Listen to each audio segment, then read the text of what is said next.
We've used ManyChat to send over 3 million individual conversations across dozens of client accounts within the last 12 months. And the biggest mistakes I see coaches and personal brands make is trying to use ManyChat to replicate the entire sales conversation. But the reality is ManyChat is not your closer, it's not your setter, it's just a tool to help you in that sales process. It's just the front door. And if you set up the front door wrong, then you're just losing leads before a human ever gets the chance to talk to them. So today I'm going to show you exactly how we set up ManyChat in our own DM setting operation, what it should be doing, what it should not be doing, and then when the handoff to a human needs to happen. Real quick, if you don't know who I am yet, my name is Nita. I run a company called DMsetting.com. We're the largest DM setting management and recruiting company in the entire online info space. Over the past 4 years, we've generated over $50 million from DM setters for clients such as Jeremy Miner, Matt Gray, Dean Graziosi, Samuel Nuha, Alex Fedotov, Rook Triplet, Senna Port, Michael Morelli, and many others. Now that being said, let's talk about the ManyChat setup that actually generates calls. Now to be clear, before we start, this is not a what is ManyChat type of video. If you're a coach or a personal brand, you should already have this tool installed. This video is going to be about making sure you have the right system running through this tool. So I just pulled up a comment automation template. I'm going to walk you through what each of the steps does, the actual messages that we send, and then when the handoff is to the human setter. And the purpose of this automation is not to automate the entire conversation process, it's just to initiate a conversation and ask the right question at the right time to invite the prospect to have a conversation with us. So we're obviously going to start with a trigger, that is whenever someone comments on your post or on your reel. You can switch this to stories. Is the exact same setup. You just say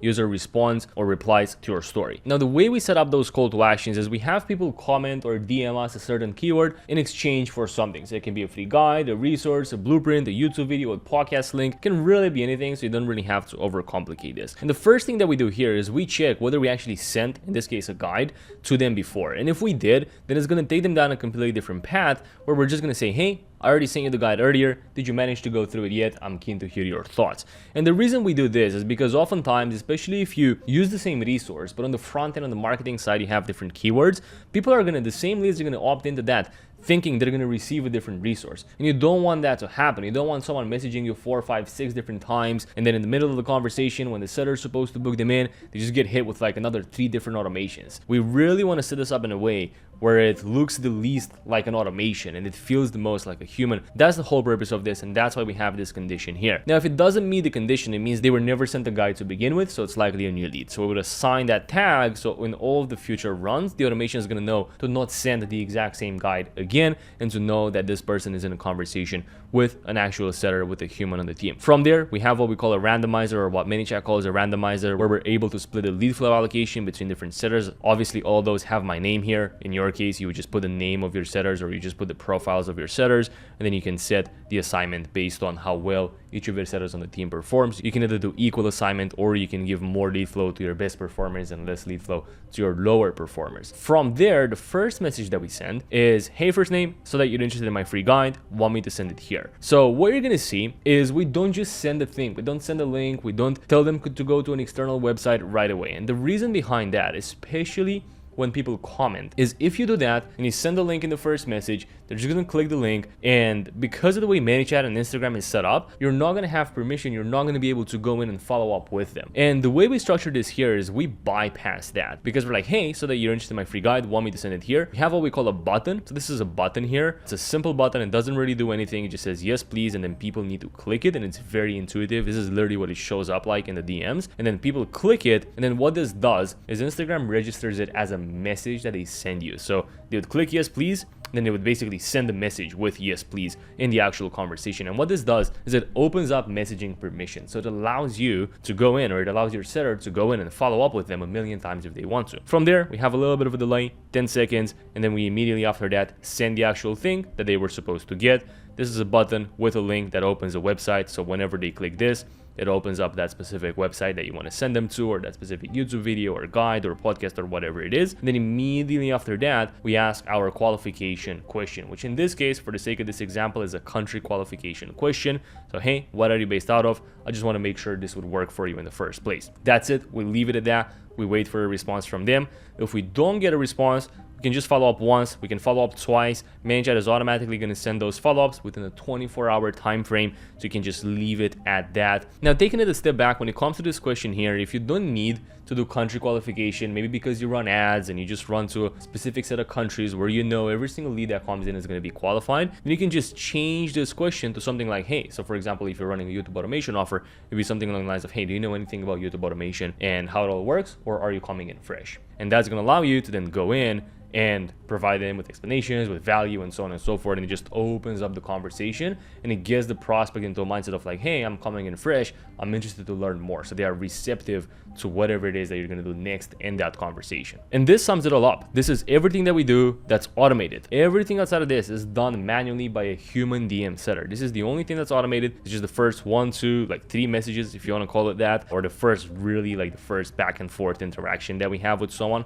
This is the only thing that is automated. Everything after that is handled by a human DM setter. Now, I have a lot of people asking me, George, what do you see is the biggest mistake that people make with their ManyChat flows? What are they trying to automate that doesn't need to be automated? What is the biggest thing that people mess up when it comes to ManyChat? And my answer to that is over automating things that shouldn't be automated to begin with. And if you're looking at your ManyChat and you're realizing it's doing too much of the wrong thing or nothing at all, that's the first piece of infrastructure that we build for every client. And if you want us to come in and build that out for you, click the link in the description to book a call with me. But just as important as what ManyChat should do is what it shouldn't do. So next, I'm going to show you exactly where automation kills the deal. Okay, so here's an example at a flow that a client had prior to bringing us on board that they thought was doing amazing, but when we looked at it, it's basically losing over 70% of leads in the process, and it's just not working at all. And I've just copied this for the sake of the privacy of the client. So the way it worked is people would comment immediately. Once they comment, they'd be like, hey, thank you for commenting on my post. Just to confirm you'd like help with your social media to get more coaching clients, right? Just click this.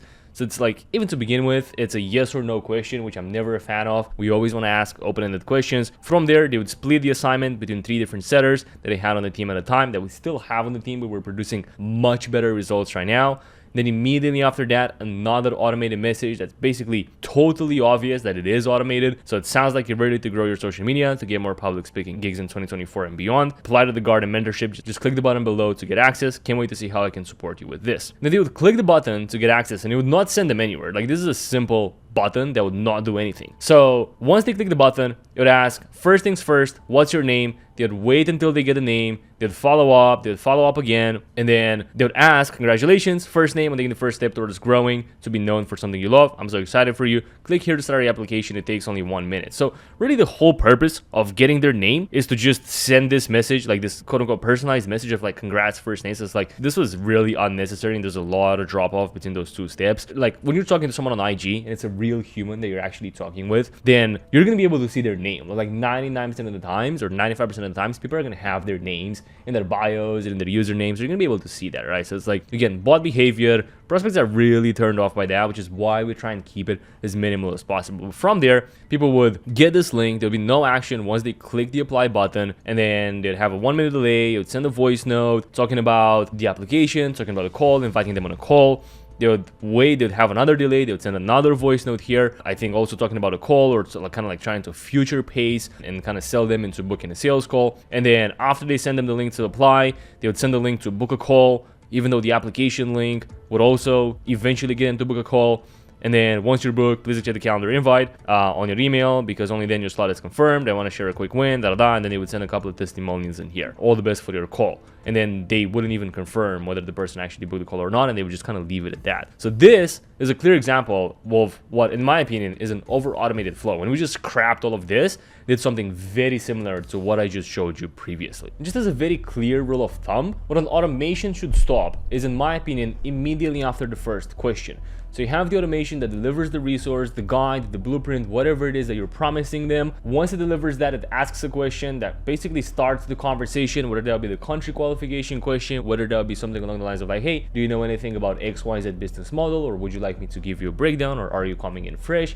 You want me to explain more about it? And that's it. That's the only thing that's automated. Nothing after that, in my opinion, should be automated, because you cannot predict what a person is going to do or say. And because you cannot predict what they're going to do or say, you should not try and automate it. You should have an actual human with emotional intelligence handling those leads. Now, the last thing they need to understand here is the full tech stack around ManyChat. So to recap, from point A to point B, which is point A, a lead comments on a post, to point B, a call is being booked, what basically happens is So lead comments on the post, ManyChat automation picks it up, sends the first message, says, hey, do you want me to send the thing over? They click yes, please. It sends the thing over. It asks the first question. That's where the automation stops. The first question might be, hey, where are you currently based out of? If it's a good country, then the DM setter would step in and they would continue the conversation from there. Or if the person doesn't respond, they would also follow up with them based on whether they have a good name or whether it looks like a good first world country type of profile, if that's the type of qualification criteria that you have. And I'm just going to use this for the sake of this example. So those are the first couple of steps. From there, the way the conversation looks like, if it's a B2C business model thing that you're selling to the average 9-to-5er, is you'd explain the business model with a lot of value.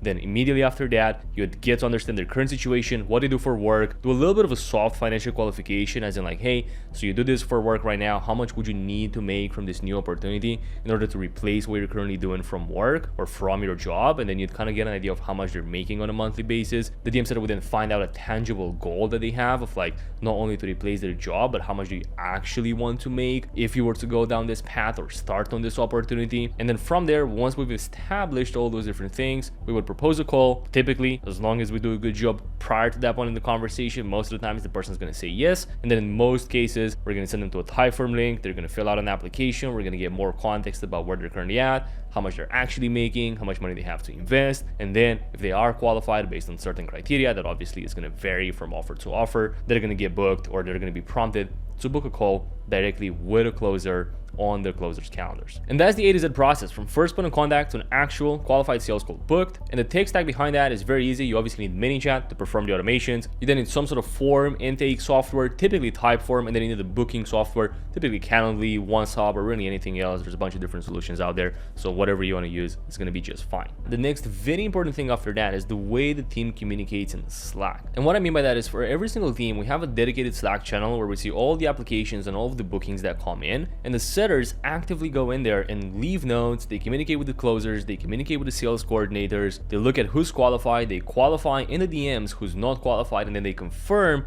with either the closer or the sales coordinator to make sure that person is going to stay on the calendar or is going to take them off the calendar in the event that they're not qualified. And you can see here on the screen the way this process actually works, how the setters go in, they tag the closers or the closers tag the setters and vice versa. The setters leave a bunch of context from the conversation. We have a very smooth process in place so that not only the setter gives this context or leaves those notes, but the closer is actually aware. And then typically the sales coordinators, if you have that kind of stuff in your business, would go in and then make sure that lead actually gets their allocated time slot on the calendar and doesn't get double booked, or it doesn't get deleted, or it doesn't get canceled, and so on and so forth. And that's how we're able to maximize the amount of qualified calls that we book, but then also maximize the show rate and the close rate of the closers, because we really want to make sure the people that we book with the closers are the highest quality people possible. And what a lot of people mess this up, frankly, is they have no DM setter to closer communication. They operate as two completely separate departments. It's like setters are always in a constant fight with the closers. Like, people don't realize this is a team sport and you need communication between the departments, or the closers feel like the setters are not important enough and they don't want to waste their time speaking with the DM setters and going back and forth. They just want to go on calls. This is just the wrong mindset to have, because this is a team sport. And this is why a lot of times with companies that we take over or that we integrate with, we see this constellation as one of the things that we immediately fix. It's like we want to establish that communication because it helps us push so many deals across the line when we operate as a team and when we have proper communication and everyone is in the loop and no one's guessing what happened with this, what happened with that, but everyone knows. Now, with that being said, most coaches have ManyChat in place, but it's either sitting there doing nothing or it's just sitting there doing too much. And either way, you're losing out a lot of leads and a lot of calls that you could otherwise book if you were to have the right systems in place. And if you want us to build this entire system out for you and put a team of trained DM setters behind it, then click the first link in the description, book a call with me. We've built this exact infrastructure for over 50 different clients that went on to generate over $50 million combined from DM setters. And that being said, I'll see you in the next one.